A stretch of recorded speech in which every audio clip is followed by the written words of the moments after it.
A laser cutter is a high-tech machine that factories use to cut parts out of metal. The traditional way to cut metal is with a stamping press, a slower process that requires a separate tool for each type of cut. A laser cutter's computer-guided beam can precision cut virtually any shape.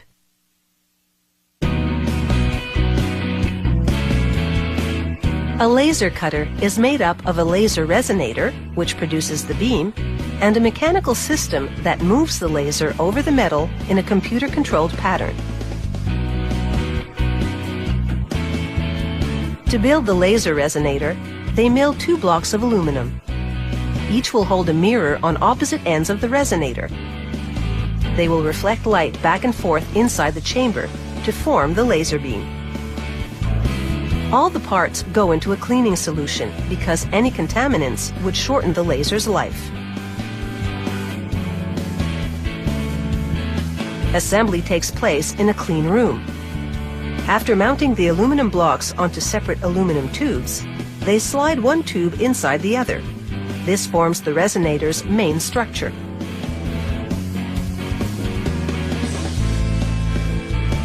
They install an electrical connector on one of the blocks. Then they mount a mirror onto each aluminum block. A generator pumps electrical energy into a pressurized mixture of gases, producing particles of light called photons.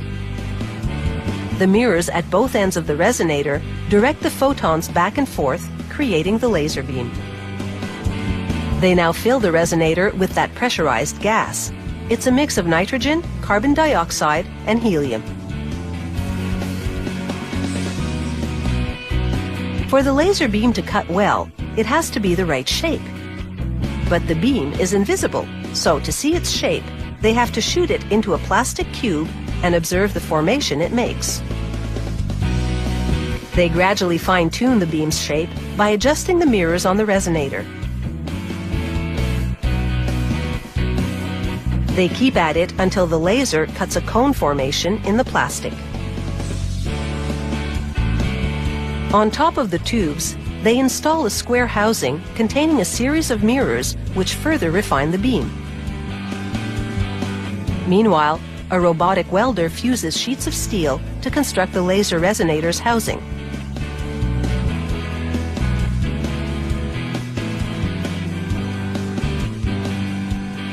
On the main machine, these large suction cups move the sheet of metal to the cutting area. The sheet remains stationary, while a motion unit moves the laser beam over it. A rack and pinion system propels the motion unit.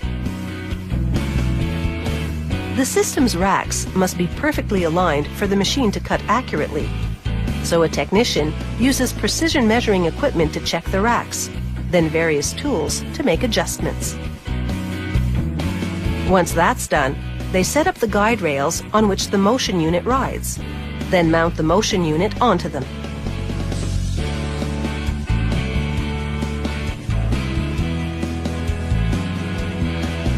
They bolt the motion unit to the front of the machine, and the housing that contains the laser resonator to the back of the machine.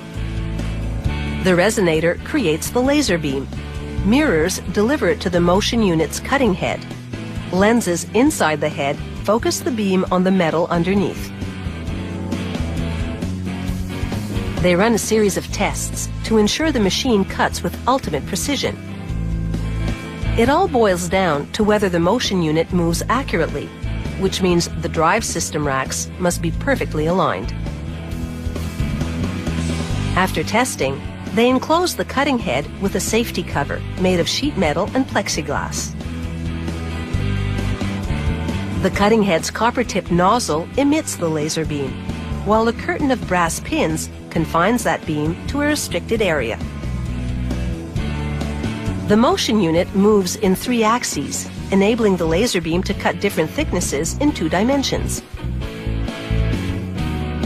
A stamping machine leaves rough edges that workers must grind smooth afterward, but a laser cutter leaves a smooth edge that needs no further work. This saves on time and labor cost, making this technology a cut above.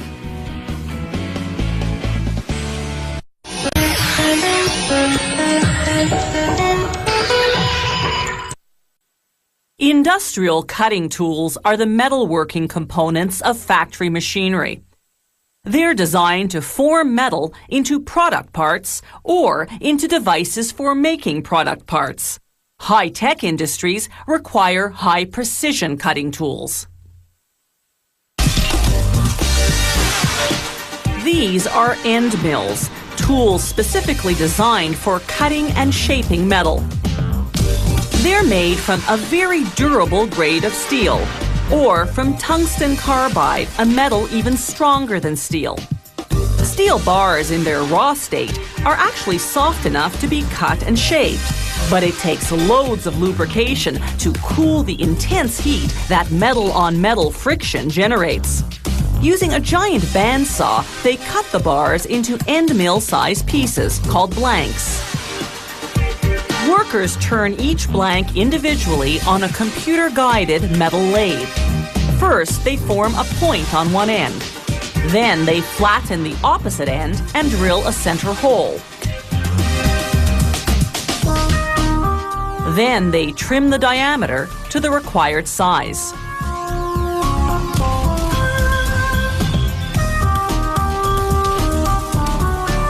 Next stop, a computer-guided milling machine. It works on 3 blanks at a time, carving helix-shaped ridges called flutes. The flutes run almost the full length of the blank. Once again, lubrication is essential to prevent overheating.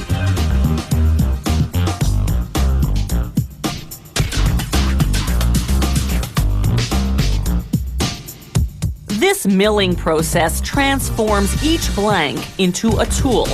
From this point on, the shorter smooth portion is called the shank, the longer fluted portion, the cutting end. Here's the same milling process again, but for a different model.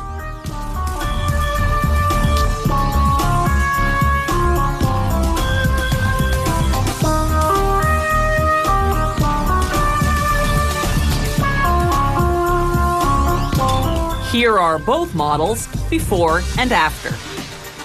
Now they cure the steel using a 2-step heat treatment process. The first stage hardens the metal using molten salt that's been heated until it liquefies. They soak the tools in 5 progressively hotter salt baths, whose temperatures range from 650 to 1200 degrees Celsius. The second phase of heat treatment is a process called induction. They set each tool into a large metal coil. The coil's internal magnetic field generates intense heat, which softens the shank, making it more flexible. Now the finishing process. They run the shank against a grinding wheel whose grit is made of diamond particles. This gives it the strength to erode steel with a high degree of precision. They verify the final diameter using a digital micrometer. Then a robotic arm runs the tools one at a time through a high-precision automated grinding machine, this time to finish the cutting end. The machine uses diamond grinding wheels to grind the precise cutting angles and finalize the diameter. More complex tools go into this even more sophisticated grinding machine. It too uses diamond wheels and runs robotically. The end mills are now completed. This factory makes high-precision cutting tools primarily for the aerospace and automotive industries, where precision is everything. So at each stage of the production process, the factory verifies measurements using various optical and digital instruments. This sensing probe conducts the final quality control test.